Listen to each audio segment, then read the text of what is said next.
My son showed up on my porch a year after he'd flown here to check on me, except this time nobody had told me he was coming, and this time it was him who couldn't get a sentence out straight. He stood there in the same doorway Ray had carried my suitcase through, unshaven, his uniform scrubs still on under his jacket like he'd left the hospital and gone straight to the airport without stopping to change. And when I asked him what happened, he just said, "I didn't know where else to go," and sat down hard on my porch step, the one that used to wobble, and put his head in his hands. I stood there a long moment, not knowing whether to hug him or call somebody, because in 30 years of raising that boy, I had never once seen him cry. I should back up, because that's not where this part of the story started either, even though it feels like it. It started months earlier, the way most of these things do, with a phone call that sounded fine on the surface and wasn't. Things had settled into a rhythm between Andy and me after that first visit. Real calls, not performance ones, same as we'd agreed at that plastic table.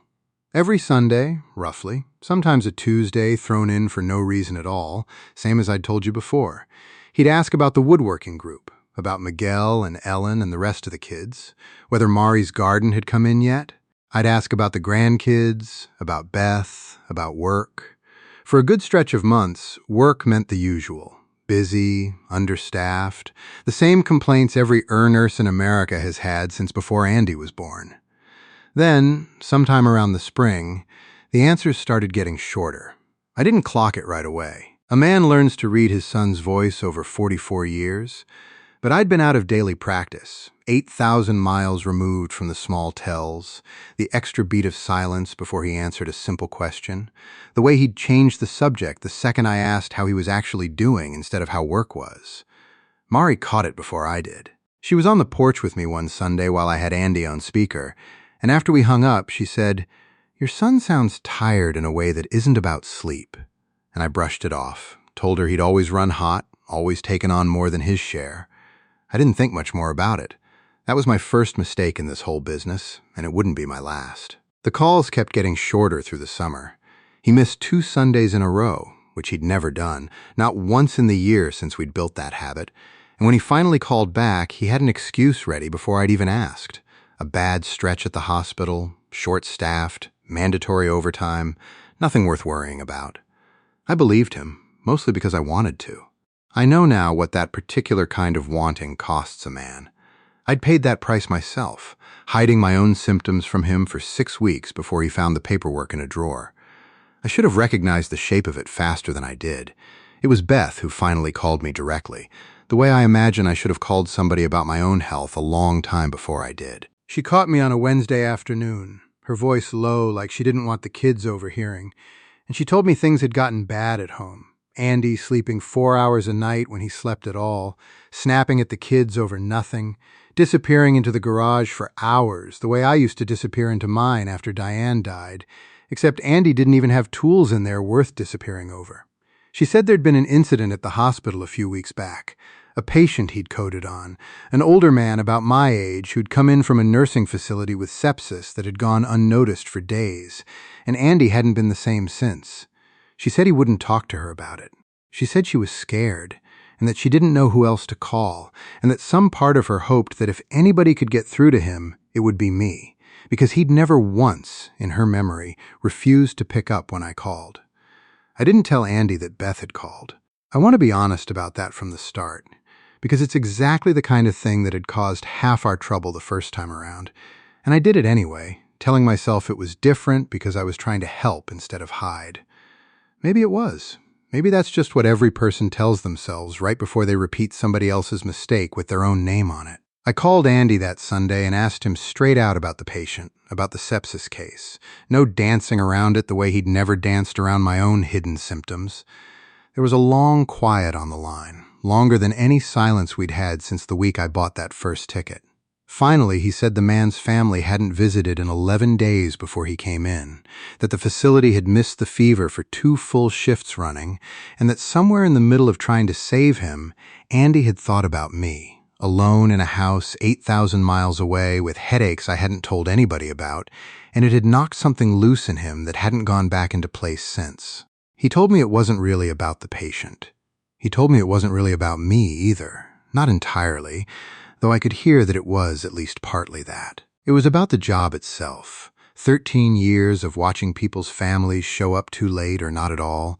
13 years of being the last kind face somebody saw before something went wrong, and something in him had finally worn all the way through.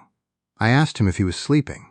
He said some. I asked him if he was talking to anybody, a counselor, a doctor, anybody besides me at 11 o'clock on a Sunday. He said he didn't have time for that. Same excuse I used to give him about my own doctor's visits. And it landed on me exactly the way I imagined my excuses had landed on him for years. I didn't say anything about the hypocrisy of it out loud. I filed it away instead, the way you file away a piece of scrap you know you'll need later. 2 weeks after that call, he didn't call at all.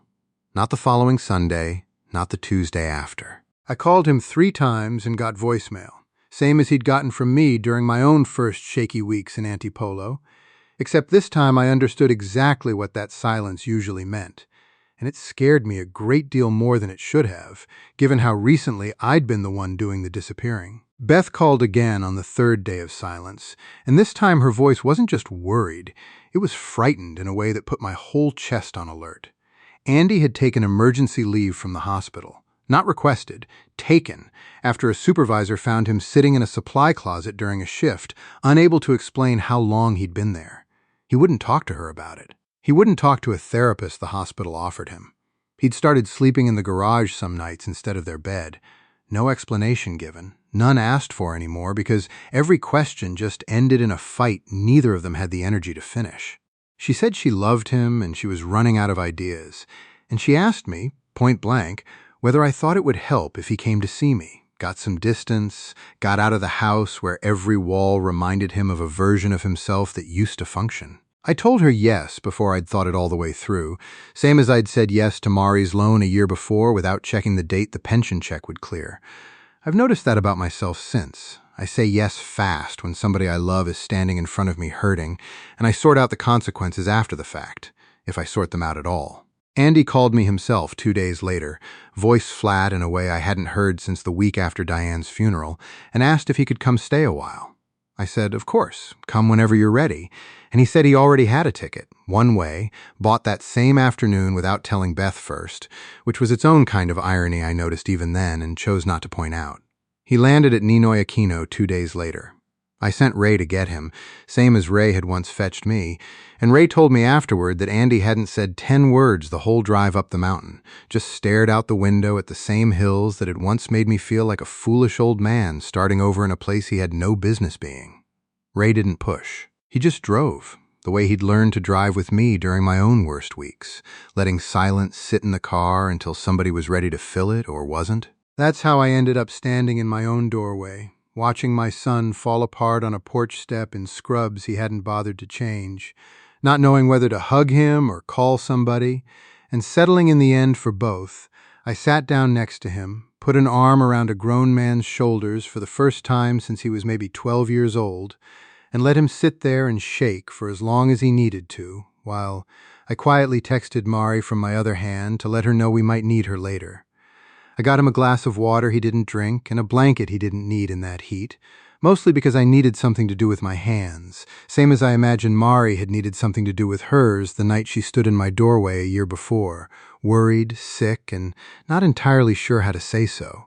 He didn't talk that first night. He just sat there a long while, staring at nothing, and eventually fell asleep sitting up on my porch step with his head against the doorframe, and I sat next to him until close to midnight before I finally got him up and into the guest room, half carrying a grown man the way I hadn't since he was maybe 8 years old and had fallen asleep in the truck on the drive home from a Little League game. He slept for most of the first 2 days, which scared me more than it should have, because I remembered enough of my own grief to know that kind of sleep isn't rest so much as retreat. Mari brought food over both mornings and left it on the counter without asking questions, the same quiet gift she'd given me during my worst stretch, and Ray stopped by once just to sit on the porch a while, not saying much, letting his presence do the talking the way it had done for me. On the 3rd day, Andy finally came out of the guest room looking more or less like a person again, showered, in clothes that weren't scrubs, and he sat across from me at that same plastic table where I'd once done all my worst math.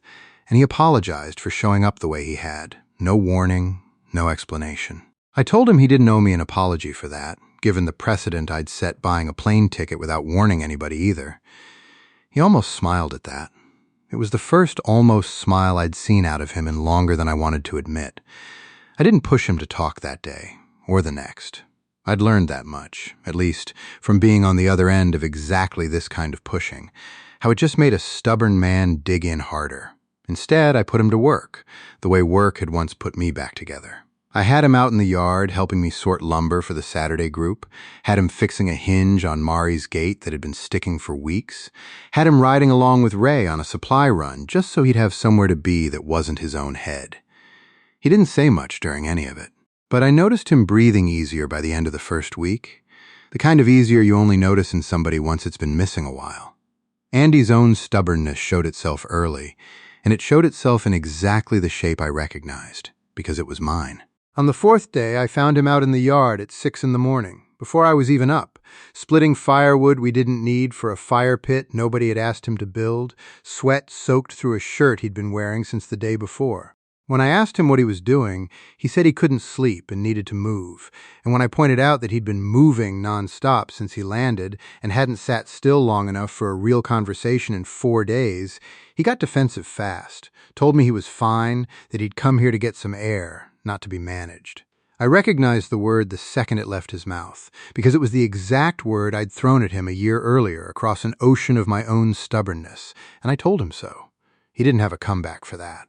He just kept splitting wood, harder than he needed to, until his hands were raw enough that Marie, watching from her side of the fence, finally walked over and took the axe out of his hands without asking permission, the same way she'd once marched me into a car headed for the hospital. Beth called me on day 6, wanting to know how he was, whether he was eating, whether he'd said anything about coming home.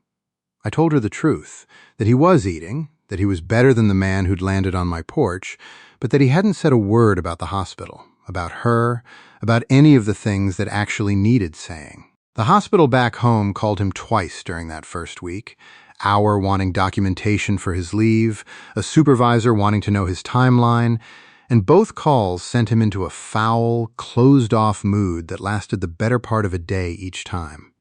He didn't tell me the details of either call, not then.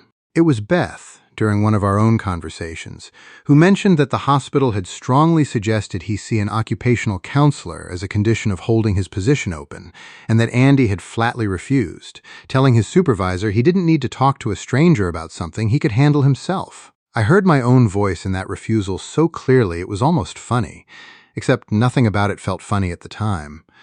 There were harder weeks in that 6-month stretch than I've let on so far. A recruiter Andy had been corresponding with about a position closer to Manila fell through, without much explanation, some budget freeze at the hospital that had nothing to do with Andy's qualifications and everything to do with the same kind of underfunded system he was trying to escape in the first place.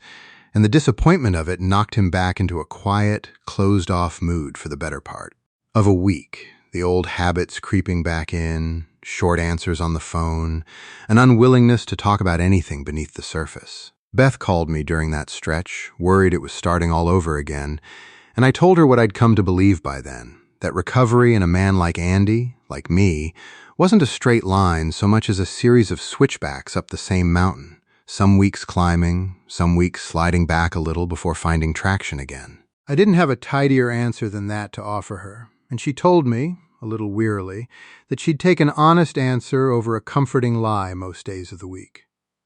The position that finally came through, the one 90 minutes south, wasn't the one either of them had originally pictured. It paid less than the position near Manila would have, meant a smaller house than they'd hoped for, meant Beth's part-time work would have to stretch further than either of them was entirely comfortable with on paper. Andy called me the night the offer came in, torn between taking it and holding out for something closer to what they'd originally imagined, and I told him something I'd learned the hard way myself, that waiting for the perfect number on a spreadsheet to make a decision feel safe was its own kind of hiding, dressed up as caution instead of fear.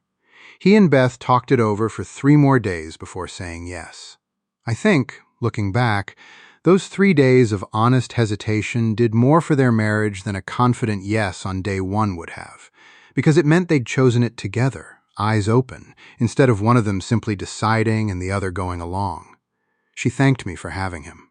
Then she said something that stuck with me the rest of that week, that she was glad he had somewhere to fall apart, but she was starting to wonder if somewhere far away was easier for him precisely because it let him keep not talking about the things that were actually broken back home. I didn't have a good answer for that at the time. I think about it plenty now. I brought it up with Andy myself, finally, about 10 days in, sitting on the porch step one evening with the hills going dark the way they always did, same view that had once talked me down off my own ledge. I asked him straight out whether he planned on going back to Beth, back to the hospital, back to any version of the life he'd left, or whether this was something bigger than a bad stretch. He was quiet a long time.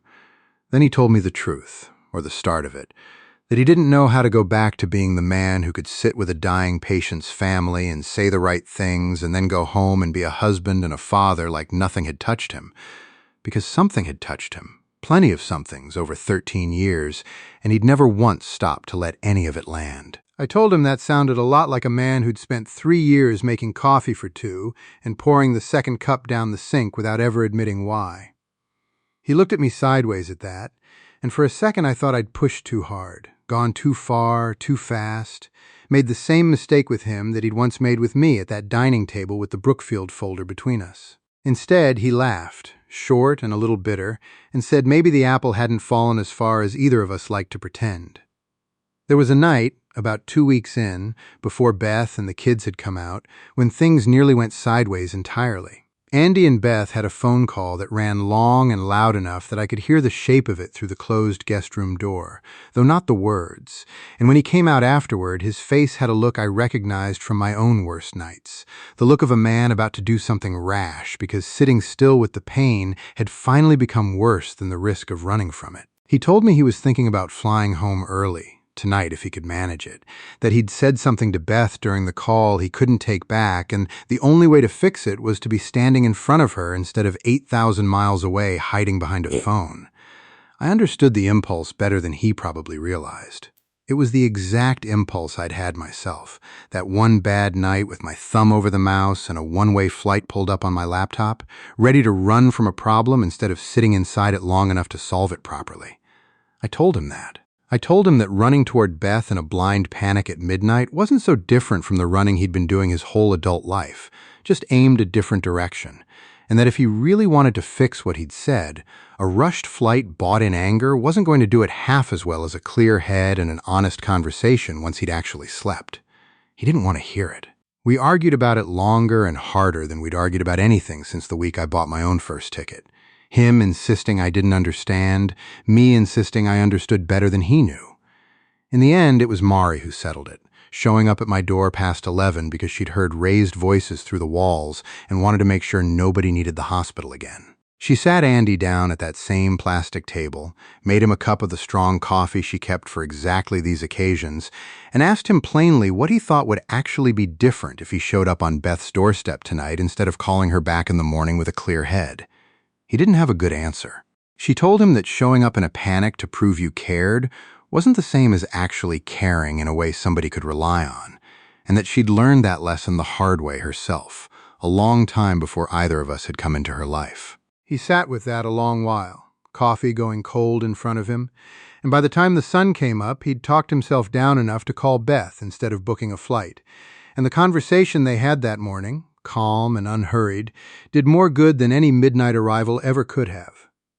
That morning became a kind of turning point I didn't fully appreciate until much later. Something about sitting through the worst of an urge and not acting on it seemed to loosen a knot in Andy that 10 days of rest hadn't managed to touch. He came out to the Saturday group 2 days after that with an energy I hadn't seen in him since he was a teenager, helping me build shelving in our own garage, actually laughing at something Ray said, actually letting Miguel talk his ear off about a model airplane kit for 20 straight minutes without checking his phone once. The next morning, he came with me to the Saturday group for the first time since he'd arrived, not just standing in the back the way he had the year before, but actually working alongside the kids, showing Ellen how to hold a chisel at the right angle while I worked with Miguel on the other side of the porch. I watched something in him loosen over those 2 hours in a way 10 days of rest hadn't managed. Ellen asked him, at one point, plain as anything the way kids do, whether he was my son. And when he said yes, she asked why he looked so sad for somebody visiting Paradise. And Andy laughed for real that time and told her Paradise had a way of following a man onto the plane whether he invited it or not. She didn't fully understand what he meant. Neither did I. Not entirely. Not yet. Miguel noticed something during that stretch that none of the adults had quite put into words yet. He was working alongside Andy on a birdhouse one Saturday, and out of nowhere he asked Andy whether grown-ups ever got scared of the same things kids got scared of, or whether that stopped happening once you had a job and a house and children of your own. Andy laughed at first, the way adults do when a kid asks something too honest to answer properly. But then he actually thought about it and told Miguel the truth, that grown-ups got scared of plenty of things. They just got better at hiding it, which wasn't the same as it going away. Miguel considered that for a while, sanding the edge of a birdhouse wall, and then said that hiding things sounded like a lot of extra work for no good reason. Andy didn't have an answer for that one. I watched him turn it over in his head for the rest of the afternoon.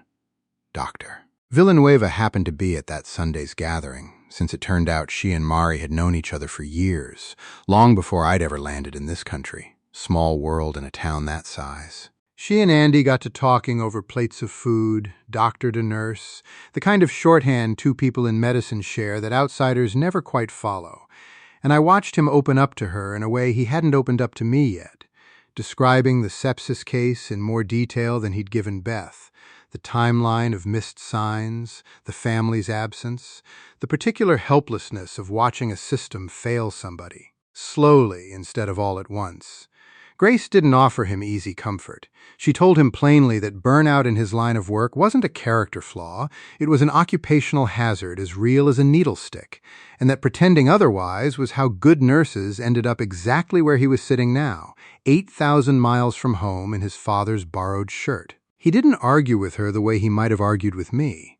That conversation seemed to crack something open in him that the rest of us hadn't managed to reach. He started talking more after that.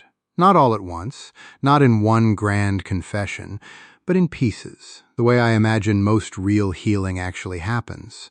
A comment here about a colleague who'd quit the year before and how much Andy had envied him at the time without admitting it.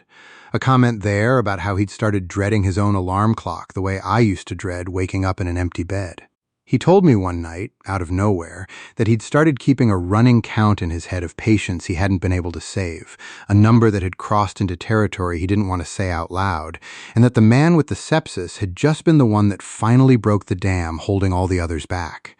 I didn't try to fix any of that for him. I've learned enough by now to know a man can't fix another man's 13 years of accumulated weight with a pep talk on a porch step. What I did instead was tell him about my own dam, the one that broke the night I found that reservation folder on my kitchen table, and how it had taken me buying a one-way ticket in a blind panic to finally admit I couldn't keep carrying what I'd been carrying alone. I told him I wasn't proud of how I'd handled it. The hiding, the 6 weeks of silence about my own Tia, the loan to Marie I never mentioned to him until it was almost too late to mention honestly. I told him I understood now, in a way I hadn't before he showed up on my porch, that the two of us had spent years being exactly the same kind of stubborn about exactly the same kind of pain, just aimed at different people. Beth flew out 3 weeks into his stay, with the kids, a trip Andy hadn't asked for and didn't know was coming until Ray pulled up with all 3 of them at the airport. I watched my son's face when he saw them come through the gate, and it wasn't relief, not right away. It was something closer to fear. The look of a man who knows he's about to be asked to account for himself in front of the people who love him most. Beth didn't ambush him with questions, though. She just hugged him a long time, right there in the crowded arrivals hall, and told him she wasn't there to bring him home. She was there because she'd missed him too much to wait for him to be ready to come back on his own. There was one more piece to that porch confession I haven't told you yet. The part Andy only got to after Beth had pressed him twice more, gently, the way you coax a nail out of old wood without splitting the grain.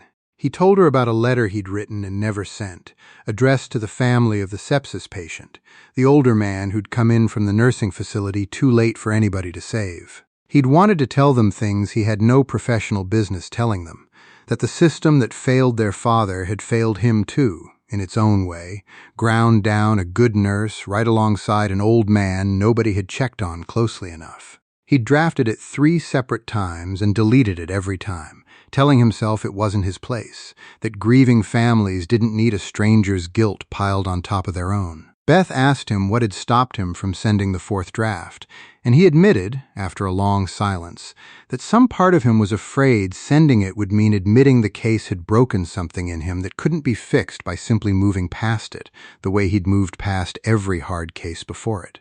I thought about that conversation for days afterward, turning it over the way I used to turn over the level in my jacket pocket during my own worst weeks. I understood exactly what it was to carry a version of guilt nobody had actually assigned you. The way I'd carried guilt over every year I let go by after Diane's death without really living any of them. Guilt nobody but me had ever placed on my own shoulders. I should say something here about my own life during those 6 months, because it wasn't as though I simply stood still waiting to be useful to my son's crisis while my own life paused around it.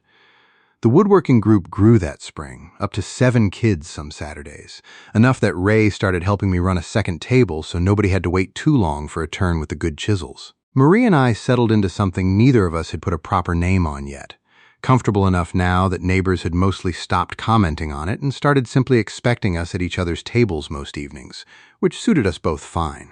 I still made the drive down to Dr. Villanueva's clinic every few months for my own follow-ups, blood thinners still doing their quiet work, no repeat of the episodes that had once scared Mari into marching me down that mountain. I mention all this only because it would be dishonest to make it sound like Andy's crisis simply arrived and swallowed my own ordinary life whole. It arrived and joined it instead, the way most real crises do, folding into whatever a person's actual days already look like rather than replacing them entirely. I told him, eventually, that he should send the letter. Not because it would fix anything for the family, but because carrying an unsent letter in your chest for the rest of your career was its own kind of slow damage, the kind that had put him in a supply closet unable to explain how long he'd been sitting there. He sent it 2 weeks later, a short, careful version, nothing dramatic, just an honest acknowledgement from the nurse who'd been in the room. He never heard back. He told me that not hearing back turned out to be all right, that the sending had mattered more than the response ever could have. That week with all of them together was the closest thing to a real family vacation any of us had had in longer than I could remember. And it wasn't easy, not entirely. Andy and Beth had 2 long, quiet arguments I wasn't part of, the kind you can hear the shape of through a thin wall even when you can't make out the words. The week with Beth and the kids brought its own quiet tests I haven't mentioned yet. On the second day, the younger grandson, 7 years old and never having been anywhere hotter than a Pittsburgh summer, got sick with a fever that spiked fast the way kids' fevers do, and for about 2 hours the whole household existed inside the particular terror of not knowing whether it was ordinary or serious, made worse by the fact that we were far from any hospital either parent fully trusted yet. Andy, of all people, was the one who kept his head, pulling on 13 years of instinct to check the boy over calmly while Beth hovered, and I stood uselessly in the doorway wishing I had anything useful to offer besides a level and a workshop full of tools that couldn't fix a fever. It turned out to be nothing more than a stomach bug moving through the neighborhood, confirmed by a quick call to Dr. Villanueva, who talked Beth through what to watch for with the calm authority of a woman who'd talked plenty of frightened mothers off far worse ledges. But I watched something shift in Beth that afternoon, watching her husband work a crisis with steady hands in a country she'd been nervous about trusting, and I think that afternoon did more to ease her mind about a future she hadn't yet agreed to than any conversation the rest of us could have had on her behalf. But there was warmth in it, too. Real warmth. The kids running around Mari's yard, chasing her chickens, Ray teaching the older one how to steer his tricycle in slow circles around the block, Beth sitting with Mari on the porch for hours, the way I imagine 2 women who've both loved stubborn men eventually find things to talk about. Mari, force of habit some nights when Diane and Mari's names sit too close together in an old man's head, spent a whole afternoon with Beth, going through the practical questions Beth was too proud or too polite to ask anybody else directly. What it actually cost to run a household here month to month. Which parts of the online advice were true and which were exaggerated in one direction or the other. What a woman found herself missing most after the excitement of a new place wore off into ordinary Tuesdays. Beth told me afterward that conversation had done more to settle her nerves than every spreadsheet Andy had built trying to calculate the move logically. Some things, she said, a woman needs to hear from another woman who's actually lived through the missing, not just read about it in a forum post. Ray took it upon himself, without anybody asking, to start compiling a kind of unofficial dossier for Andy and Beth during those final 2 weeks. A list of hospitals in the region he'd driven patients to over the years and which ones he trusted. A rough map of neighborhoods with decent schools marked in pen because he didn't fully trust his own handwriting on a phone. A running list of families he knew personally who'd welcome a nurse's family the way his own family had welcomed a stubborn widower a year before. He handed the whole thing to Andy the night before Beth, and the kids flew home, a little embarrassed by the gesture, saying only that he figured a man doing this much thinking could use less homework and more answers from somebody who actually knew the ground. Andy kept that list. He told me later it ended up being more useful than half of what the recruiters and relocation consultants had sent him over the following months, because it came from somebody who'd have to live with the consequences of being wrong right alongside them, not somebody collecting a commission on the decision either way.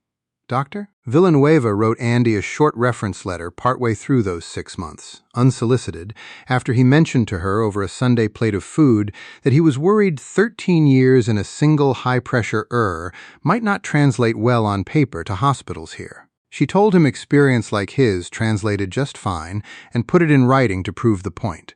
A small gesture that meant more to him than she probably realized, coming as it did from a doctor he respected rather than a system he'd stopped trusting. He kept a printed copy of that letter folded inside the same wallet as Ellen's card, which I only found out because I caught him looking at both of them one Wednesday evening on my porch, working through some private accounting of what this whole stretch of his life had actually given him, set against everything it had cost.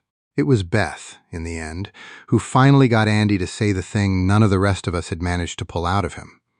It happened on their last night before flying home, the two of them out on the porch after the kids had gone to bed, and I was inside pretending not to listen through a window I'd left open on purpose, which I'm not especially proud of, but a father hears what a father hears. She asked him if he still wanted to be a nurse at all, or if 13 years in that particular had simply used up whatever he'd once had to give it. He didn't answer right away. When he did, his voice had a crack in it I'd only heard once before, the night Diane's oncologist called with results neither of us wanted to hear. He said he still wanted to help people. He just didn't know if he could keep doing it inside a system that kept asking him to watch people arrive too late and act like that was simply the cost of doing business. He said he'd been thinking, these last weeks, about something, doctor. Villanueva had mentioned, almost in passing, a shortage of experienced nurses in exactly the kind of understaffed regional hospitals scattered outside Manila, hospitals that would take somebody with his exact background and put him somewhere his skill mattered without the specific machine that had ground him down for 13 years back home. He said it wasn't a decision, not yet, just a thought he hadn't been able to put down since she'd mentioned it. Beth didn't answer right away either. Then she said, quiet enough I almost missed it through the glass, that she'd go anywhere with him if it meant getting back the man she married instead of the ghost who'd been sleeping in their garage. I want to be honest and say that conversation didn't solve everything in one night, the way these things never do outside of the kind of stories that leave out the messy parts. Beth and the kids flew home the next morning as planned, back to a house and a school year and a life that couldn't simply be abandoned on the strength of one honest porch conversation. Andy stayed on another 2 weeks after that, working through what all of it might actually mean in practical terms. And those 2 weeks were harder in some ways than the first 3 had been, because now there was a real decision sitting on the table instead of just grief with nowhere to go. He called the hospital back home and asked for an extended leave instead of resigning outright, which struck me as the wise middle path, the same kind of middle path Andy and I had eventually found with the money after his first visit here. Neither full retreat nor full commitment, just enough room to see clearly before doing something permanent. He spent hours on calls with recruiters and hospital administrators in the region, learning about visa requirements for foreign medical staff, salary structures that would never match American pay but might, when weighed against actual cost of living, leave his family in roughly the same place they'd started, or better. He asked me more questions in those 2 weeks than he'd asked in the entire year since his first visit. About banking, about schools for the kids, about whether Beth would be able to find work of her own nearby, about whether the community that had held me up so well would have room enough to hold up an entire family instead of just one stubborn old man. I didn't have all the answers, and I told him so plainly. I told him what I did know, that Marie would probably adopt his kids as honorary grandchildren inside of a week, that Ray knew every family in 3 towns and would have Beth connected to a dozen useful people before she'd even finished unpacking. That doctor. Villanueva ran the kind of hospital where a nurse with his experience would be valued instead of ground down. I also told him the parts that weren't so easy, that the house they'd have to sell or rent out would carry its own weight the way my old Pittsburgh roof had once carried its own weight on me, that the distance from Beth's own aging parents back in Ohio would be a real cost and not an imaginary one, that moving a family of 4 across the world was a different animal entirely from one stubborn widower, buying a single plane ticket in a fit of defiance. He sat with all of that for a few days without deciding anything, which I respected more than I let on. Then, on his last evening before flying home himself, he told me he wasn't going to make the decision alone, that he and Beth were going to spend the coming months figuring it out together, slowly, the way it probably should have been figured out from the start instead of in a single, desperate porch confession.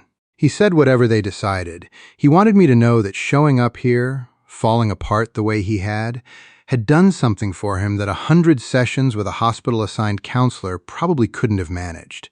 It had let him see, up close, what it actually looked like for a man to admit he couldn't carry everything alone and survive the admitting. I told him I understood that better than almost anybody alive, given how long it had taken me to learn the same lesson myself and at considerably greater personal cost. The morning he left, I did something I hadn't planned in advance. I went into the house and got Diane's little level, the one that had ridden across an ocean in my jacket pocket and sat on my kitchen table through every hard week I'd survived here, the one Miguel had started borrowing most Saturdays, and I put it in Andy's hand at the airport, right before he went through security. He looked at it, confused for a second, and asked if I was sure, since he knew what it meant to me. I told him I was sure. I told him a level only does one job.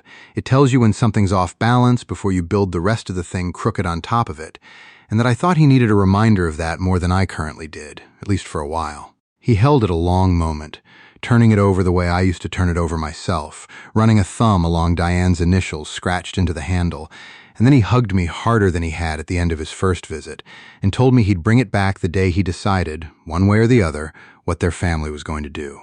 Ellen made him a card before he left, the kind of thing a 9-year-old makes with markers and a folded piece of construction paper, a crooked drawing of the porch and the woodworking group, and, in the corner, what I think was meant to be an airplane. She'd written underneath it, in handwriting still working out its own edges, that she hoped he'd come back sad less and happy more, which struck both Andy and me as about the most honest goodbye card either of us had ever received.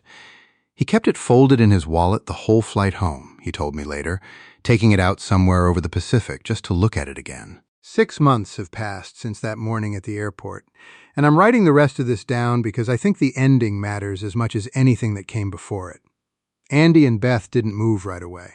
They spent those months exactly the way he'd said they would. Slow, careful, full of long calls I sat in on more of than I probably should have, weighing schools against savings, against the very real fear of uprooting 2 kids from the only home they'd ever known. There were weeks it looked like the answer was going to be no, that the life back in Pittsburgh, imperfect as it was, would win out simply because it was familiar, and familiar has its own gravity. I didn't push either way. I'd learned that much, finally, about the difference between offering a door and shoving somebody through it. In the end, they didn't move here to Antipolo. Not exactly. Not the way I once had. Andy took a position at a hospital about 90 minutes south, in a smaller city with better schools than the online reviews had promised, and a cost of living that let Beth cut back to part-time work so she could actually be home for the kids in the evenings, something she told me on the phone she hadn't managed in years back in the States. It's close enough that they drive up most Sundays, the whole family crowded into Mari's yard, chasing her chickens, same as they had that first visit. Close enough that Andy stops by some Wednesdays after a shift just to sit on my porch step and talk the way we never quite managed to talk back when an ocean and a folder full of assisted living paperwork stood between us. He brought the level back the day they signed the lease on their new place, just like he'd promised, and set it on my kitchen table without a word. And I understood exactly what he meant by it. Not that he was giving up on needing the reminder, but that he'd built something now that was level enough to stand on its own for a while. I still keep it on the table most days, though it makes the trip to his house and back more often than it stays put with me, passed between us the way some families pass down a watch or a ring, except ours happens to be a carpenter's level with a dead woman's initials worn soft into the handle, carrying a lesson neither one of us learned easily and neither one of us has finished learning yet. There's a version of this story where Andy's crisis becomes the whole of it, where a father's job is simply to fix what's broken in a son and the son walks away healed and grateful and the credits roll. That's not quite honest, and I'd rather tell it straight. Andy still has hard weeks at his new hospital, still calls me some Wednesdays sounding tired in exactly the way Mari once heard in his voice from a continent away, before any of this had a name. The difference now isn't that the hard weeks disappeared. It's that he tells me about them the same evening instead of 6 weeks later, the same evening instead of not at all, and that alone has turned out to be most of the whole cure, as much cure as either of us is likely to get. The kids have started calling this place their second home without any of the adults teaching them the phrase, which tells me more about how the whole thing's settled than any conversation the grown-ups had along the way. The older one asks, every visit now, whether he can spend the summer with me eventually, working the Saturday group full-time instead of just on family visits. And Andy hasn't said no outright, which I take as its own kind of quiet answer.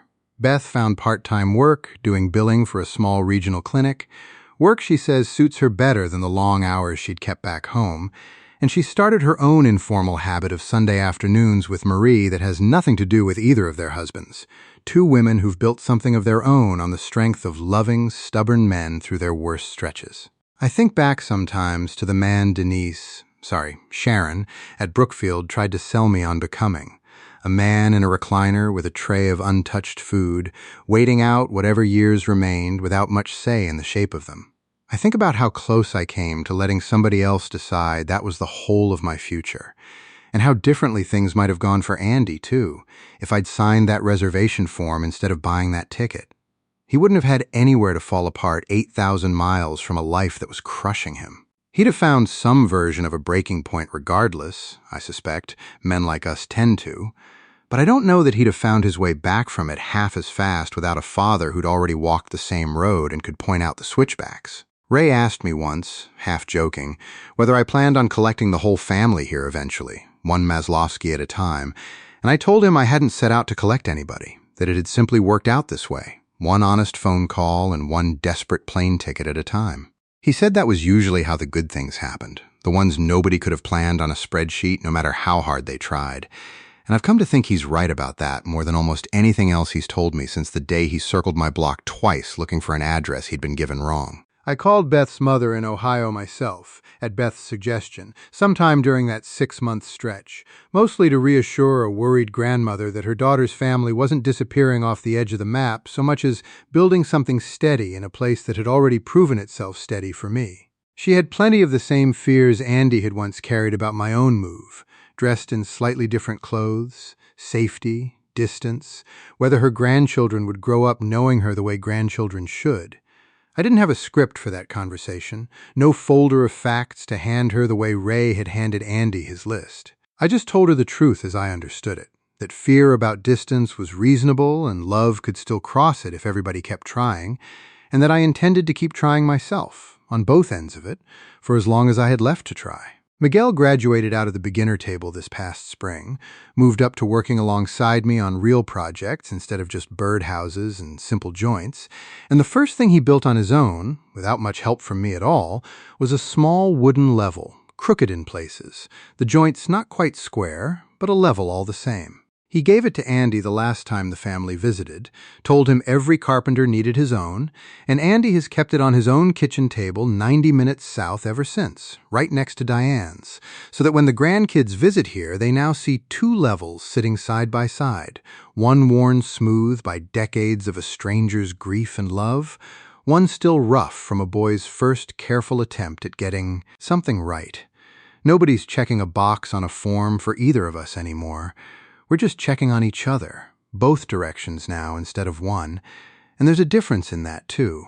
A bigger one than I understood the first time I said it, sitting alone on this same step a year and a half ago, thinking I was the only one in the family who'd ever needed saving. I think, some evenings, about how strange it would have sounded to the man I was 2 years ago, terrified and grinning in equal measure on a plastic table full of doubts, if somebody had told him that a folder full of assisted living paperwork would eventually lead not just to his own second chance, but to his son's family building a life on the same soil, 90 minutes south, close enough for Sunday, dinners, and far enough to still call it their own. I wouldn't have believed it. I'm not sure I fully believe it now. Some mornings, watching Ray's kids and my grandkids chase the same chickens through Mari's yard like they've always belonged to each other. Andy still gets nervous some shifts at his new hospital, still calls me after a hard case, sometimes just to talk it through the way we should have been talking things through years earlier. And Beth still misses her own mother more than she says out loud, though less than she expected to a year ago. None of it wrapped up as neatly as I might have liked to tell it. It just got livable, which turns out to be worth a great deal more than neat ever was. There's still a fear in me some nights, watching my son build a life so close to mine that I've made him too dependent on an old man's example instead of letting him find his own footing separate from me the way sons are supposed to eventually manage. Mari tells me that's an old worry dressed up in new clothes, the same stubborn instinct that once had me hiding a Tia for 6 weeks rather than admit I needed anybody's help at all. Maybe she's right. I've been wrong about plenty in this story already, and I expect I'll be wrong about plenty more before it's finished, whenever that turns out to be. For now, I keep the shop open on Saturdays, keep the porch light on for whoever needs it next, and try to remember that being needed and needing somebody else aren't opposites, whatever a younger version of me might have believed for most of his stubborn life. Diane's old chair still sits where it always sat, empty in one house and echoed now in another, and some evenings I think she'd have found the whole thing funny, watching her stubborn husband and her stubborn son finally learn the same lesson twice. A little too slowly, but both learn it fully, all the same in the end, more or less. I think of it now as the quietest inheritance a father can leave a son. Not money, just proof that admitting you're struggling makes you truly visible instead of just feeling smaller.